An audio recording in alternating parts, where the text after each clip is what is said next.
तुलसीदास जी कारागार में बैठकर जब हनुमान चालीसा की रचना करते हैं तो बंदर टूट पड़ते हैं अकबर के उस नगर में, और तुलसीदास जी को कारागार से मुक्त करना पड़ता है। कारागार के अंदर बैठकर भगवान का भजन करा, राम जपा, शिव जपा, कृष्ण जपा, तो भगवान वहां भी आ गए। एक चींटी, छोटी सी चींटी कहीं दब भी जाती है और परमात्मा का भजन करती है तो परमात्मा आते हैं। हाथी का पांव मगर ने पकड़ लिया तो परमात्मा आते हैं। सात ताले में बंद होकर भी आप भगवान को पुकार रहे हो और दिल से पुकार रहे हो तो परमात्मा मिलेगा जरूर। भगवान की भक्ति अगर दिल से कर रहे हो तो वो सुनेगा जरूर, मिलेगा। आप में से कई लोग ऐसे भी होंगे जिन्होंने शिव जी से विनती करी होगी कि एक बार हैदराबाद में शिव महापुराण की कथा जरूर हो जाए। और बाबा ने सुनी कि नहीं सुनी? अरे बोलो तो जरा, सुनी ना हैदराबाद वालों? दिल से सुनी और बाबा सुना, कथा हुई।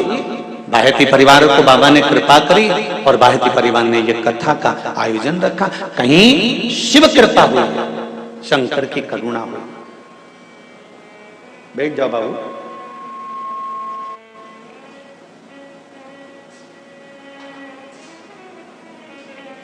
शिव कृपा होती है, शिव करुणा करते हैं, तब कोई सुख का अनुभव होता है।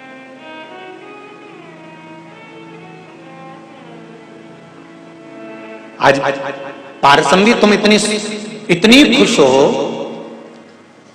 विदुर जी विदुरायन से कह रहे हैं आज आप बड़ी प्रसन्न दिख रही हो, क्या मांग लिया आपने बाबा से? विदुरायन कहती है, पारसमणी कहती है, जो किसी ने नहीं मांगा वो मैंने मांगा।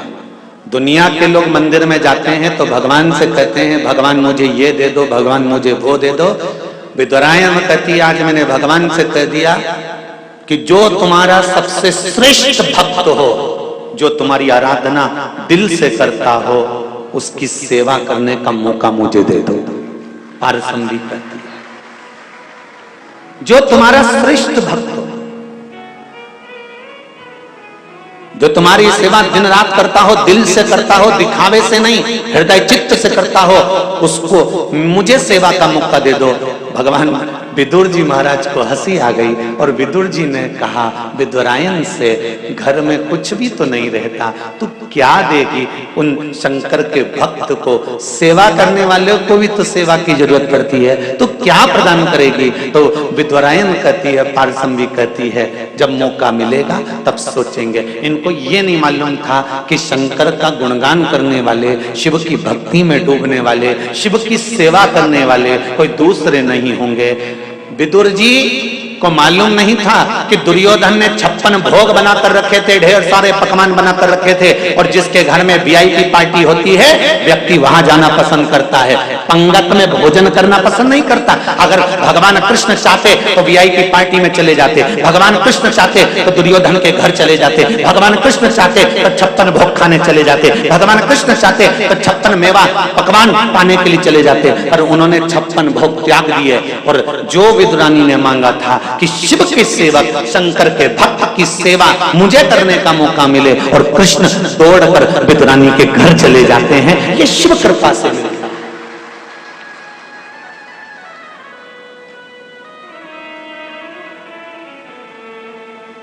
क्या विदुर जी की भक्ति में इतना बल था कि भगवान कृष्ण को घर बुला लिया? अगर कोई आपसे प्रश्न करे कि विदुर की भक्ति में बल था कि भगवान कृष्ण विदुर जी के घर पर गए, कि विदुरायन में बल था कि भगवान शंकर के भगवान कृष्ण विदुरायन के घर गए, तो आपको कहना पड़ेगा कि पारसमणी विदुरायन का वो बल प्रबल था, पारसमणी विदुरायन का वो हृदय चित्त प्रबल था, जो शंकर से कहा था उसको शिव को पूरा करना था, इसलिए 56 भोग छोड़ दिए और भगवान शंकर के वो परम आनंद करने वाले मेरे कृष्ण विदुरायन के दरवाजे पर जाकर पहुंच गए। और क्या मिला खाने के लिए? केले के छिलके।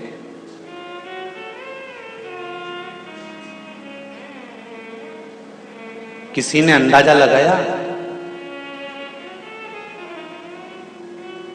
जैसा भगवान वैसा भक्त। राम मंदिर में जाओगे तो कुछ अच्छा अच्छा सामान मिल जाएगा, पोंगल मिल जाएगा, खिचड़ी मिल जाएगी, इडली मिल जाएगी, खमन मिल जाएगा, थोड़ा बहुत अच्छा अच्छा मोहन थाल, ठोर, मठरी, थोड़ा लड्डू, बंटा जी, थोड़ा ड्राई फ्रूट्स, ये सब मिल जाएगा। कृष्ण मंदिर में भी मिल जाएगा, देवी के मंदिर में भी मिल जाएगा। पर शंकर के मंदिर में जाओगे और शंकर के भक्त के घर जाओगे और शंकर के उपासक के यहाँ जाओगे और तुम अंदाजा लगा कर जाओगे कि यहाँ पर मुझे 56 भोग मिलेगा, यहाँ लड्डू पेड़ा मिलेगा, तो भूल कर मत जाना भैया। शंकर के जैसे शिव वैसे शंकर का भक्त, शंकर के भक्त के यहाँ क्या मिलने वाला है। तो विदुरायन भी जानती है कि शंकर भगवान के पास में बेलपत्ती है, धतूरा है और दुनिया भर के पत्ता पत्ती शिव जी को चढ़ाए जाते हैं। तो विदुरायन भी जानती है कि उनका जो भक्त आएगा वो 56 भोग नहीं पाएगा, इन्हीं छिलकों से उसका काम चल जाएगा, ये वो भी जानती है।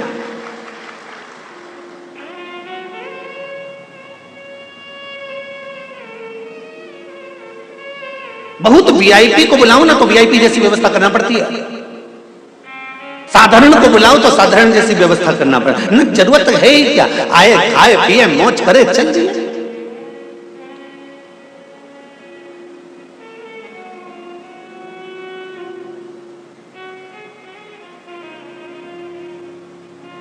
भक्ति का बल बड़ा विचित्र है।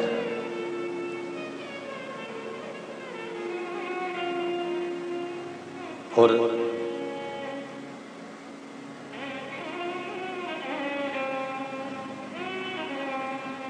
कृष्ण जब विदुरानी के यहां से पारसमरी के यहां से जाने लगे छिलके खाकर, तब पारसमरी ने एक प्रश्न कृष्ण से करा था। भगवान कृष्ण से पारसमरी एक प्रश्न करती है, ठाकुर हे कृष्ण, भगवान ऐसा क्यों करता है? जो भक्त की परम प्रिय वस्तु होती है परमात्मा उसको क्यों ले लेता है भक्त से? क्यों? भगवान कृष्ण ने कहा, विदुरानी जी, ओ काकी, आप शंकर की भक्त हो, शिव की उपासक हो, शंकर पर एक लोटा जल चढ़ाती हो आप, बेलपत्री के वृक्ष के नीचे प्रतिदिन जाती हो आप,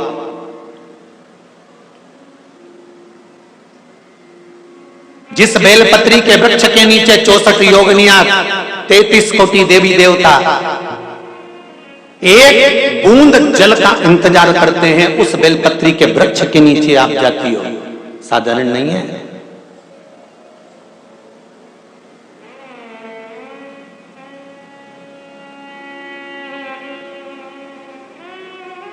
तीन तरह का बेलपत्र का वृक्ष होता है, बहुत सावधानी से सुनिएगा। नवग्रह शिव महापुराण कथा हैदराबाद को। एक बेलपत्री का वृक्ष आप खड़े होना आपके घुटने तक होगा, एक बेलपत्री का वृक्ष आपके कंधे तक होगा, एक बेलपत्री का वृक्ष आपके सिर से ऊंचा होगा। गौरी, कात्यायनी और महालक्ष्मी, तीन बेलपत्री के वृक्ष की अवस्था रहती है। कौन से बेलपत्री के वृक्ष से पत्तियों को तोड़ा जाता है? जम के बोलो जरा, कौन से बेलपत्री के वृक्ष से पत्तियों को लिया जाता है? गौरी से? बोलो जरा। नहीं। कात्यायनी से? नहीं। बेलपत्री की पत्तियों को लिया जाता है महालक्ष्मी से। किससे लिया जाता है? महालक्ष्मी से, जो तुम्हारे सिर से ऊपर हो, जिसकी छाया तुम पर पड़ रही हो। ऐसा वृक्ष, बड़ा वृक्ष होना चाहिए, जिससे पत्ती को लेकर जब हम शंकर भगवान को समर्पित करते हैं तो लक्ष्मी को जब हम लेकर आते हैं और भगवान शंकर को जब देते हैं और उस पत्ती को हम वापिस जब उठाते हैं तो भगवान महालक्ष्मी को अपने घर में प्रदान कर देता है। ऐसी वृक्ष से पत्तियों को लेना चाहिए। पर आज के जमाने में लोग इतने समझदार हो गए, बड़े वृक्ष से कौन पत्ती तोड़ने जाए, छोटे छोटे वृक्ष लगे, उन छोटे से वृक्ष में से पत्ती तोड़ ली, छोटी सी पत्ती तोड़ ली। अरे शास्त्र कहता है, यहां तक वर्णन करता है शास्त्र, अगर आपके घर में तुलसी का पौधा छोटा है तो वो कुमार अवस्था का होगा। वो तुलसी का पौधा जब घेर घमोर हो जाता है तब अखंड सौभाग्य को देने वाला हो जाता है। उसमें से पत्तियों को उतारा जा सकता है, उसमें से आप कोपल को उतार सकते हो, उसमें से पत्ती को आप उतार सकते हो। उसी तरह बेलपत्री के वृक्ष में भी जो वृक्ष लक्ष्मी महालक्ष्मी का तुल्य हो, उसमें से आप बेलपत्र को उतार सकते हो। छोटे छोटे वृक्ष की पत्ती को तोड़ना यह उसमें का है जैसे छोटी अवस्था की कन्या के साथ में अपशब्द कहना, ताने देना या उसको आड़ा टेढ़ा कह देना।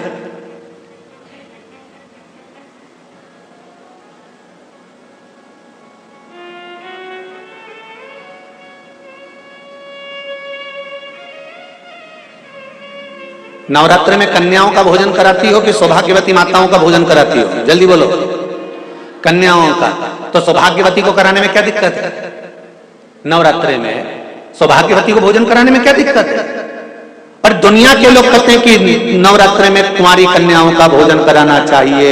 और जब सौभाग्यवती माताओं का भोजन होता है, सुहागन करते हो, जब तुम्हारे घर में जब सुभाषनी करते हो, सौभाग्यवती माताओं का भोजन करते हो, तब कुंवारी कन्या का भोजन कराते हो क्या? नहीं, उस समय सुहागन माताओं का भोजन होना जरूरी है। ये एक अवस्था होती है कि कब कुंवारी कन्या को भोजन कराना है, कब सौभाग्यवती को भोजन कराना है, कब बटुकों को भोजन कराना है, कब ब्राह्मणों को भोजन कराना है, कब ब्राह्मण के बच्चे को भोजन कराना है, कभी साधु संत सन्यासी तपस्वी साधक उपासक को भोजन कराना है। एक समय की अवस्था होती है। जैसे जिसकी पत्रिका में मंगल होता है, जिसकी राशि के अंतर्गत मंगल होता है और उसका विवाह नहीं हो रहा, या मंगल होने के कारण बस उसको तकलीफ आ रही है, या विवाह हो भी गया तो संबंध टूटने जैसा हो गया, कहीं कहीं अदालत में कार्रवाई चलने लगी, कहीं कहीं विवाद जैसी स्पर्धा उत्पन्न हो गई, कहीं कहीं विवाद सामने आ गया, तो उसको कुछ नहीं करना चाहिए। अगर बाजार जाए, अगर मूंगा किसी की अंगूठी में लगा हुआ हो, या मूंगा कहीं उसके घर में पड़ा हो, या मूंगे की माला पड़ी हुई हो, उस मूंगे का पानी,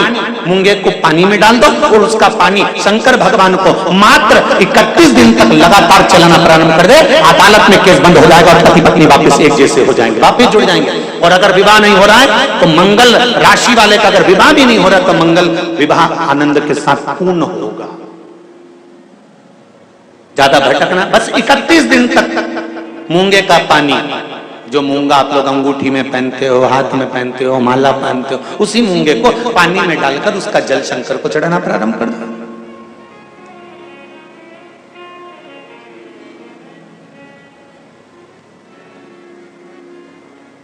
मूंगे के शिवलिंग का निर्माण किस देवता ने करा था? लिंग पुराण में आता है, शिव महापुराण में भी है।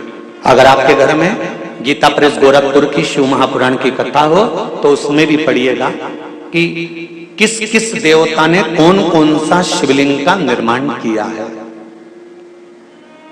मूंगे के शिवलिंग का निर्माण सर्पों ने करा था।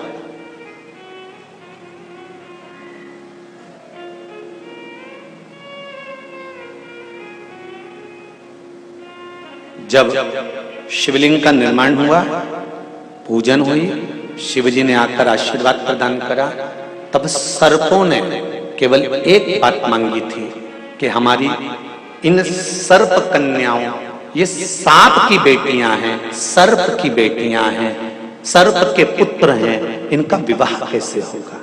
कौन होगा जो इनसे विवाह करेगा? इन सर्प कन्याओं का, इन सर्प वरों का विवाह होगा कैसे? शंकर भगवान ने कहा तुम चिंता मत करो, तुमने मूंगे का शिवलिंग का निर्माण कर कर मेरी पूजन करी है। जब जब एक लोटा जल समर्पित होगा और जो हृदय से मुझे चढ़ाएगा, उस कन्या के विवाह का, उस वर के विवाह का भार मेरे माथे पर आ जाएगा और मंगल विवाह मैं करूंगा। ये शिव वचन है।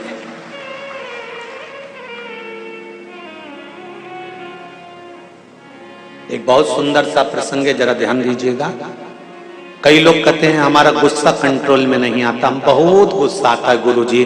कोई कहता है मेरी बहू को गुस्सा आता है, कोई कहती है मुझे गुस्सा आता है, कोई कहता है मेरे बेटे को आता है, कोई कहता है मेरे बच्चे को आता है। गुस्सा कंट्रोल नहीं होता, अब शब्द निकल जाता है, ताने निकल जाते हैं, आड़ टेढ़ा निकल जाता है, आप शब्दों पर अपशब्द निकल जाते हैं, बाद में पछतावा भी होता है, बाद में दुख भी होता है, बाद में मन में सोचने में आता है कि ये क्यों हो गया। तो कुछ दिन मूंगे का पानी, अगर मूंगा नहीं हो तो केवल जल का पात्र, उसमें केवल एक हरी मूंग डालकर शिव जी को वो जल चढ़ाना प्रारंभ कर दो। 15 दिन 20 दिन प्रतिदिन शंकर को जल चढ़ाना प्रारंभ तो करो। क्रोध कितना भी तेज आ रहा होगा, संयम में आना प्रारंभ हो जाएगा और मुख से अपशब्द निकलना बंद हो जाएगा। संयमित वाणी के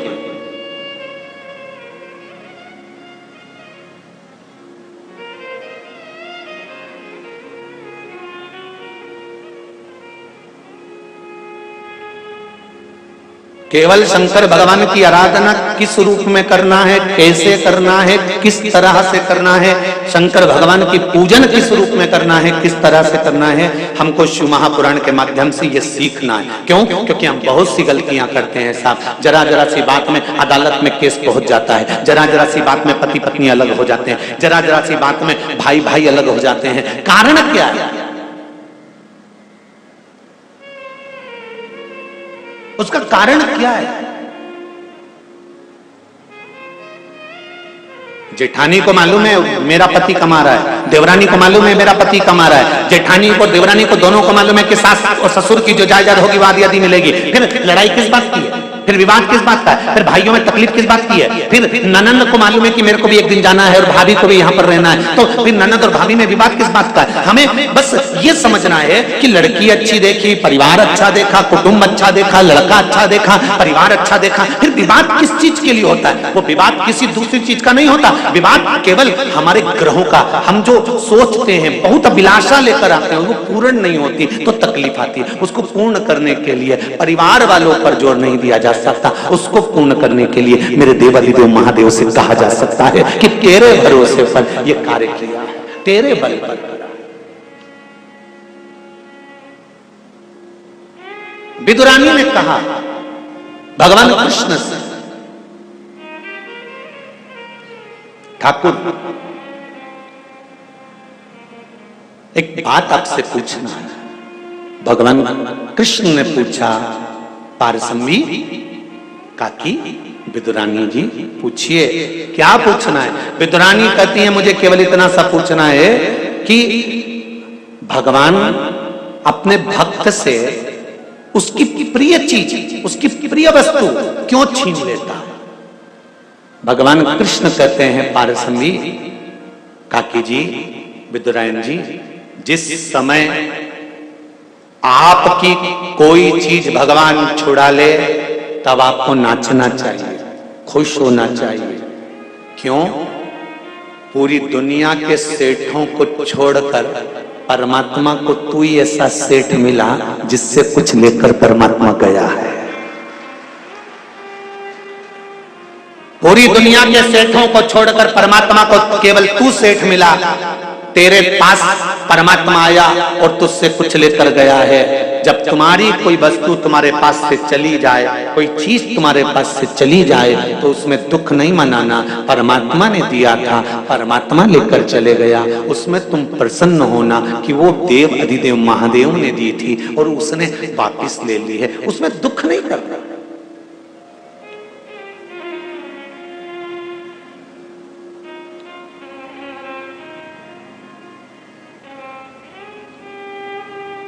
जब कोई मरता है ना तो घर के लोग रोते हैं, इनको कोई रुलाता है? अरे बोलो तो सही भाई, शादी में महिला संगीत में डांस करना है, नाचना है, तो उसकी तो प्रैक्टिस करना पड़ती है 15 दिन पहले। पर कोई मरे तो इतने सारे लोग आएंगे तो बैठ के रोना पड़ेगा, तो इसकी प्रैक्टिस कोई कराता है? अरे बोलो जम के कोई कराएगा? नहीं, इसकी प्रैक्टिस नहीं कराई जाती और रोने की प्रैक्टिस नहीं कराई जाती। पार्वती जी ने शिव जी से पूछा कि ये मरने के बाद परिवार वाले क्यों रोते हैं? शंकर भगवान ने कहा ये मरने के बाद परिवार वाले व्यक्ति के लिए नहीं रोते, वो इसलिए रोते हैं कि इतना भरा पूरा मेहनत कर कर कर चले गया, सब जोड़ कर छोड़ कर चले गया, जिंदगी के सुख के दिन आए थे और 2 रोटी सुख से नहीं खा सका, पूरी जिंदगी कमा कमा कमा कमा आखिरी में छोड़ा गया और फोटो पे प्लास्टिक के फूल की माला चढ़ गई। इसलिए रोना आ रहा है कि सब छोड़ कर चले गया। जो जिंदगी भर मेहनत करी, अब खुशी का समय आया था, अच्छा समय आया था, गोल्डन समय आया था और बड़ा सुंदर समय आया था, जिस समय खाने की समय था, एंजॉय का समय था, फुल एंजॉयमेंट जीवन को जीना था, उस समय पर जाने का समय हो गया। निवेदन करूंगा हैदराबाद वालों, जितने लोग आस्था पर कथा सुन रहे हैं, फेसबुक के ऊपर सुन रहे हैं, प्रतिदिन हर पल हर क्षण हर घड़ी जितने दिन आपकी जिंदगी के हैं, ये मत सोचना कि परसों के दिन मैं अच्छे से ये कर लूंगा, मैं कल ये कर लूंगा, मैं नरसों ऐसा कर लूंगा, मैं 8 दिन बाद ऐसा कर लूंगा, मैं 15 दिन बाद ऐसा कर लूंगा। नहीं, शिव महापुराण की कथा कहती है काल करे सो आज कर। जिंदगी का कोई ठिकाना नहीं, श्वास का कोई भरोसा नहीं, इस मनुष्य देह का कोई ठिकाना नहीं, कब जाना पड़ जाए। इसलिए रोज प्रतिदिन सुबह से उठने के बाद अपनी दिनचर्या को इससे जीना कि कल का दिन आए कि नहीं आए, आज ही फुल एंजॉयमेंट, खूब जोरदार छोटी मोटी करके डेंटिंग पेंटिंग करके खाया पिया मौज करा और अपनी जिंदगी को मस्त जिए, रो कर नहीं। नहीं तो सुबह से उठे और रोकर जिंदगी जी रहे, बहू ने ऐसा कह दिया, सास ने ऐसा बोल दिया, देवरानी ने ऐसा कर दिया, नंदन ने ऐसा कर दिया, तुम्हारे भाई ने ऐसा कह दिया, तुम्हारे बंधु ने ऐसा कर दिया, काका जी ऐसा बोल रहे थे, रिश्तेदार ऐसा बोल रहे थे, फूफा जी ऐसा बोल रहे थे। नहीं, सुबह से उठो और चेहरे पर स्माइल हो और मुख पर श्री शिवाय नमस्तुभ्यम हो। घर के लोग भी कहें बहू आज बड़ी प्रसन्न दिख रही है, तो कह देना शिव महापुराण की कथा में जीने का तरीका सीख लिया है, कब मर जाऊं ठिकाना नहीं, इसलिए रोज एंजॉयफुल जीना चाहता हूं, अपनी जिंदगी को फुल एंजॉयमेंट के साथ जीना चाहती हूँ, कब मर जाऊं इसका क्या ठिकाना। इसलिए जोरदार जोरदार हम ये भी नहीं कहें कि बहुत सोना चांदी पहनो, तुम तो तुम्हारे पास जो अच्छी अच्छी साड़ी रखी हो उनके पटली लगा लगा के अच्छी जोरदार पहनो, क्योंकि सब धरी की धरी रह जाएगी, बाद में दूसरे पहनेंगे, तुम ऊपर क्या पहनोगे?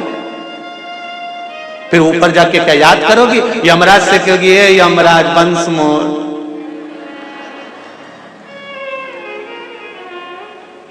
ए Yamraj please excuse me, please एक बार छोड़ दे, तेरे पांव पड़ो, मेरे पति के पर्स में 5000 रुपए रखे हैं, तेरे को दूंगी, छोड़। यमराज के चल रही है लीला, हरिओ कमला चल, सुने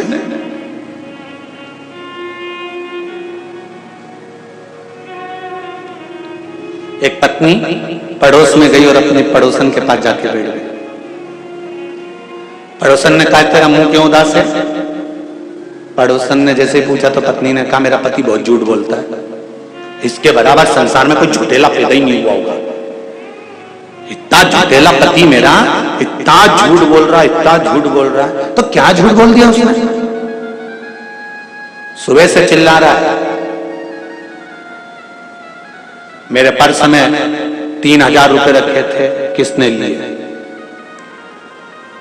सुबह से चिल्ला रहा है, तो इसमें झूठ क्या बोला? वो 2500 रुपए थे,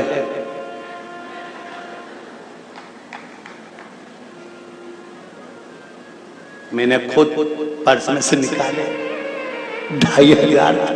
अब बताओ इतना झूठेला पति कहां से ला? पड़ोसन ने माथा ठोका, अरे ओ तू उसको झूठेला कह रही, तू तो चोट्टा है, तू खुद तो चोट्टी, तूने उसके पैसा निकाले क्यों? पर सही तो बोलना चाहिए ना, झूठ बोल रहा है कि 3000 थे 3000 थे 3000 थे, मैंने तो खुद देखा ना 2500 थे। अपने जीवन को मस्त जियो। नवयुवक बच्चे बहुत जल्दी नर्वस हो जाते हैं। एक व्यापार डाला, व्यापार नहीं चला, मम्मी मैंने बहुत मेहनत करी, माँ कहती है चिंता मत कर, सबसे ज्यादा व्हील पावर मजबूत करने में अगर कोई आगे आती है तो वो घर की मां आगे आती है। हर पल कहती है चिंता मत कर। लोग कहते हैं माता पिता का जिंदगी में होना क्यों जरूरी है? शिव महापुराण की कथा कहती है अगर माता पिता हैं तो कार्तिक के तारकासुर को मार सकता है अगर शंकर और पार्वती हैं। गणेश जी भी दुष्टों का संहार कर सकते हैं अगर शंकर पार्वती है। अशोक सुंदरी भी संहार कर सकती है अगर शंकर पार्वती हैं।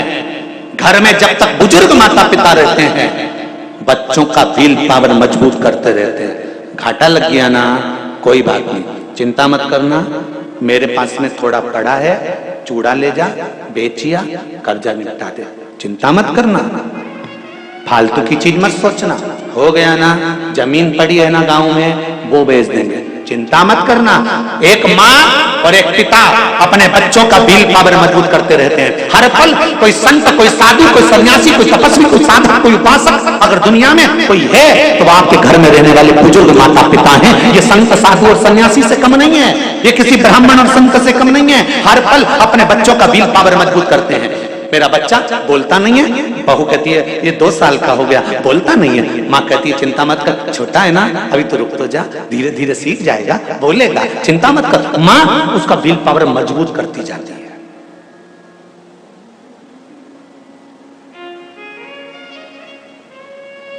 क्या चिंता करना, अब सौंप दिया इस जीवन का सब भार तुम्हारे हाथों में, हे हार तुम्हारे हाथों में और जीत तुम्हारे। प्रतिदिन अपनी जिंदगी को भगवान शंकर की कथा कर रही है। भगवान कृष्ण विदुरानी जी से कह रहे हैं, पारसंबी से कह रहे हैं, काकी मां ध्यान रखना, प्रतिदिन अपनी जिंदगी का ऐसा जीना कि ये जीवन फिर आए कि ना आए, खूब खुश होकर एंजॉयफुल जीवन जियो। 1 लोटा पानी शंकर को चढ़ा दो, 3 बार ताली बजा दो, बम बम भोले बोल दो, श्री शिवाय नमस्तुभ्यम बोल दो। ये वो मंत्र है शिव महापुराण का, ये मूल मंत्र है शिव महापुराण का। हॉस्पिटल में भी अगर कहीं का पड़ा है और मंत्र का जाप कोई कर रहा है तो उस मंत्र का फल तुरंत देखेगा। पत्र में आया है।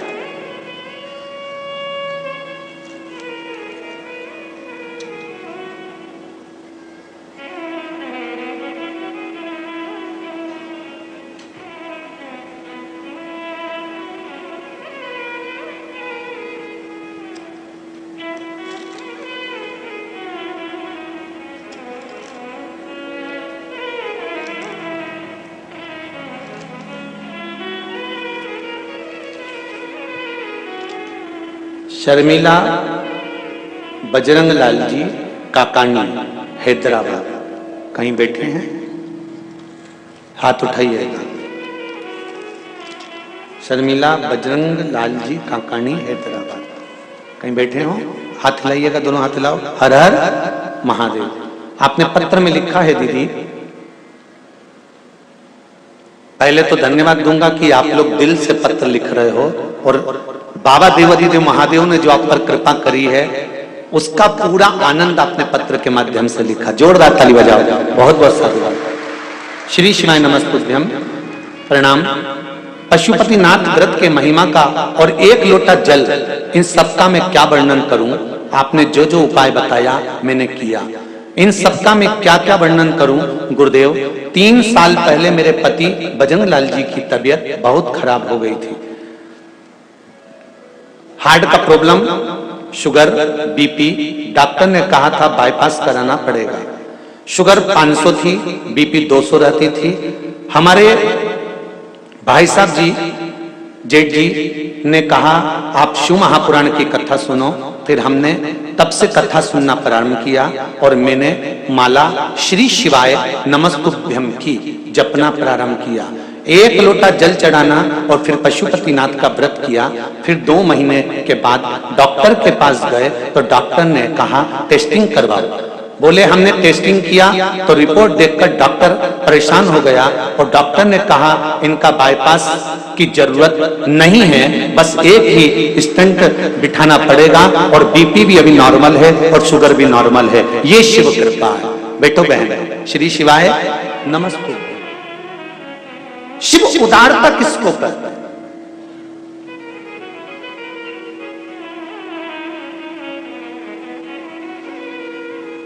एक बार फिर कहूंगा, शिव महापुराण ना तो भभूति देती है ना बेल देती है। शिव महापुराण ना तंत्र विद्या जानती है ना मंत्र विद्या जानती है। शिव महापुराण इस व्यासपीठ से केवल एक बात जानती है कि शंकर का भजन करो, शिव से कहो। पड़ोसन से कहोगे तो वो अपनी जायदाद का हिस्सा नहीं देगी, सास से कहोगे तो वो सब कुछ दे देगी। शंकर इस मृत्यु लोक का देव है, उससे दिल से कहो वो दिल से देना प्रारंभ कर देता है। कहो तो उससे। ब्रह्मा ब्रह्म लोक में, भगवान विष्णु वैकुंठ लोक में, और मृत्यु लोक का देव है देवाधिदेव महादेव, उससे दिल से कहो। तेरा ही दिया मैंने खाया पिया है, तेरा शुक्रिया है, तेरा शुक्रिया है। अगर भगवान कृपा करता है और हम उसकी कृपा का बखान करते हैं तो भगवान शंकर को भी लगता है कि मैंने किया तो इसने मेरा बखान किया। बहू अच्छा काम करती है ना, सास चार लोगों में बैठकर कहती है ना कि मेरी बहू ने करा है, तो बहू प्रसन्न होती है। आप लोग जो पत्र लिखकर भेजते हो ना कि शंकर भगवान ने ऐसी कृपा करी, और शिव सुनते हैं ना तो शंकर को अच्छा लगता है कि मेरा बखान किया, ये मेरा वर्णन कर रही है, मैंने किया तो कहकर बता रही है।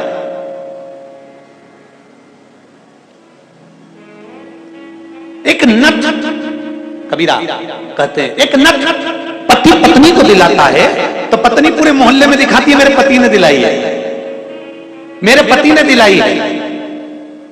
और ये मृत्यु लोक में आने के बाद अगर शंकर भगवान कुछ कृपा कर रहे हैं तो क्यों ना हम उसका गुणगान करें, क्यों ना हम उसका वर्णन करें कि उसने कृपा कर, उसने कृपा।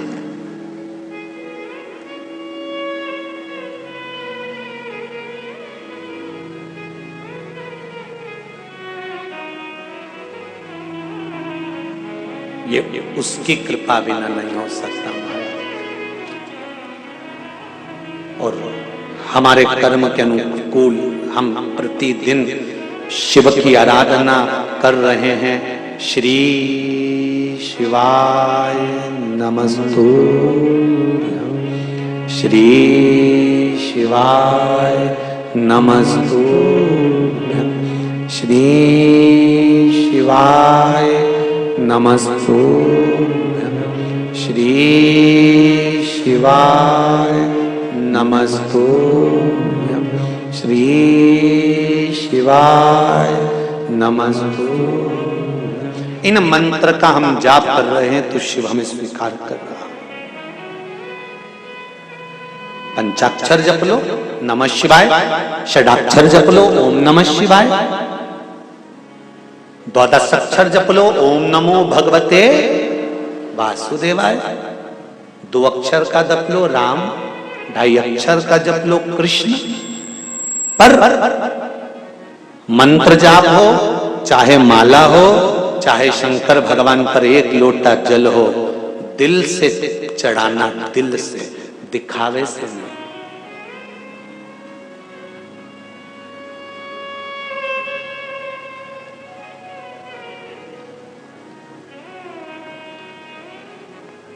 हैदराबाद शहर से कथा स्थल लगभग 15-16 किलोमीटर दूर तो होना चाहिए, क्यों भाई जी इतना तो होगा ना। 15-16 किलोमीटर दूर ये कथा स्थल है। एस कन्वेंशन 7 अमराई राजमहल होटल के पास हैदराबाद, ये जो स्थान है। अब 15-16 किलोमीटर दूर से आप लोग अगर कथा सुनने के लिए यहाँ आ रहे हो तो शंकर जी का कोई भक्त ही होगा और उसका कोई उपासक ही होगा, और दिल उस दिलदार से लगाया होगा, तब तो खिंचकर चले आ रहे हो, नहीं तो कहाँ आते इतने।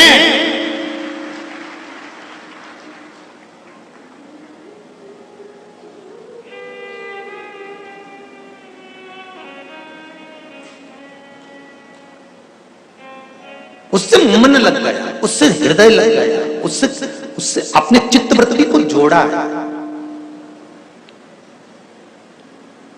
क्यों ना कृपा करें। पार्वती जी शिव जी के साथ भ्रमण कर रही हैं, पार्वती शिव जी के साथ घूम रही हैं।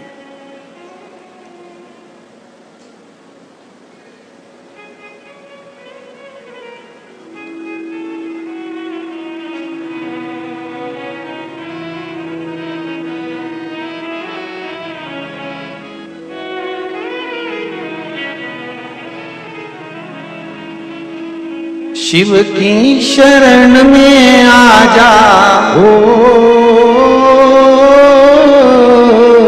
शिव की शरण में आ जा, भोले की शरण में एक बार आजा आजा, शिव की शरण में एक बार आजा, शिव की शरण में एक बार शरण में आजा हो, शिव की शरण में आजा, भोले की शरण में एक बार आजा आजा, भोले की शरण में एक बार आजा आजा, भोले की शरण में।